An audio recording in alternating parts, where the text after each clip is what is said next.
នេះគឺជាការងារមួយនៅក្នុងចំណោមការងារដែលមានប្រាក់ខែខ្ពស់បំផុតនិងគួរឲ្យខ្លាចបំផុតរបស់ពិភពលោកពួកគេត្រូវបានហៅថាជាអ្នកមុជទឹកធុងប្រេងយន្តហោះដោយពួកគេគឺត្រូវវាចូលទៅក្នុងធុងប្រេងរបស់យន្តហោះហើយប្រថុយជីវិតរបស់ពួកគេជារៀងរាល់ថ្ងៃនៅក្នុងការងារនេះទ្វារត្រួតពិនិត្យដែលចូលទៅមានទទឹងត្រឹមតែ40សង់ទីម៉ែត្រតែប៉ុណ្ណោះរាងកាយរបស់ពួកគេត្រូវងាកទៅចំហៀងហើយចូលទៅក្នុងស្ថានភាពងងឹតទាំងស្រុងដែលពោរពេញទៅដោយបំពង់នៃប្រេងវាចង្អៀតណាស់ហើយក៏មានគ្រោះថ្នាក់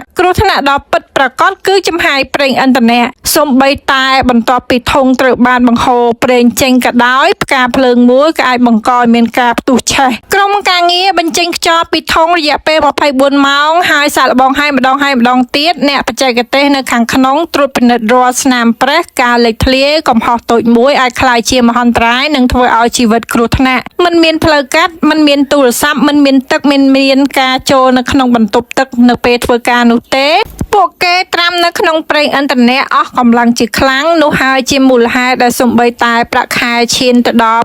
$60,000នៅក្នុងមួយខែក៏ដោយមនុស្សភាគច្រើនឈប់យ៉ាងលឿនដោយសារតែវាប្រឈមគ្រោះថ្នាក់ដល់ជីវិតនេះគឺជាការងារមួយនៅក្នុងចំណោមការងារដែលមានប្រាក់ខែខ្ពស់បំផុតនិងគួរឲ្យខ្លាចបំផុតរបស់ពិភពលោកពួកគេត្រូវបានហៅថាជាអ្នកមុជទឹកធុងប្រេងយន្តហោះដោយពួកគេគឺត្រូវវាចូលទៅក្នុងធុងប្រេងរបស់យន្តហោះហើយប្រថុយជីវិតរបស់ពួកគេជារៀងរាល់ថ្ងៃនៅក្នុងការងារនេះទ្វារត្រួតពិនិត្យដែលចូលទៅមានទទឹងត្រឹមតែ40សង់ទីម៉ែត្រតែប៉ុណ្ណោះរាងកាយរបស់ពួកគេត្រូវងាកទៅចំហៀងហើយចូលទៅក្នុងស្ថានភាពងងឹតទាំងស្រុងដែលពោរពេញទៅដោយបំពង់នៃប្រេងវាចង្អៀតណាស់ហើយក៏មានគ្រោះថ្នាក់ដ៏ពិតប្រាកដគឺចំហាយប្រេងឥន្ធនៈសូម្បីតែបន្ទាប់ពីធុងត្រូវបានបង្ហូរប្រេងចេញក៏ដោយផ្កាភ្លើងមួយក៏អាចបង្កឲ្យមានការផ្ទុះឆេះក្រុមការងារបញ្ចេញខ្យល់ពីធុងរយៈពេល24ម៉ោងហើយសាកល្បងឲ្យម្ដងទៀតអ្នកបច្ចេកទេសនៅខាងក្នុងត្រួតពិនិត្យរាល់ស្នាមប្រេះការលេចធ្លាយកំហុសតូចមួយអាចក្លាយជាមហន្តរាយនិងធ្វើឲ្យជីវិតគ្រោះថ្នាក់មិនមានផ្លូវកាត់មិនមានទូរស័ព្ទមិនមានទឹកមិនមានការចូលនៅក្នុងបន្ទប់ទឹកនៅពេលធ្វើការនោះទេពួកគេត្រាំនៅក្នុងប្រេងឥន្ធនៈអស់កម្លាំងជាខ្លាំងនោះហើយជាមូលហេតុដែលសូម្បីតែប្រាក់ខែឈានទៅដល់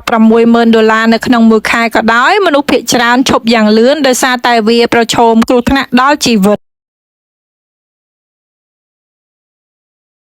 នេះគឺជាការងារមួយនៅក្នុងចំណោមការងារដែលមានប្រាក់ខែខ្ពស់បំផុតនិងគួរឲ្យខ្លាចបំផុតរបស់ពិភពលោកពួកគេត្រូវបានហៅថាជាអ្នកមុជទឹកធុងប្រេងយន្តហោះដោយពួកគេគឺត្រូវវាចូលទៅក្នុងធុងប្រេងរបស់យន្តហោះហើយប្រថុយជីវិតរបស់ពួកគេជារៀងរាល់ថ្ងៃនៅក្នុងការងារនេះទ្វារត្រួតពិនិត្យដែលចូលទៅមានទទឹងត្រឹមតែ40សង់ទីម៉ែត្រតែប៉ុណ្ណោះរាងកាយរបស់ពួកគេត្រូវងាកទៅចំហៀងហើយចូលទៅក្នុងស្ថានភាពងងឹតទាំងស្រុងដែលពោរពេញទៅដោយបំពង់នៃប្រេងវាចង្អៀតណាស់ហើយក៏មានគ្រោះថ្នាក់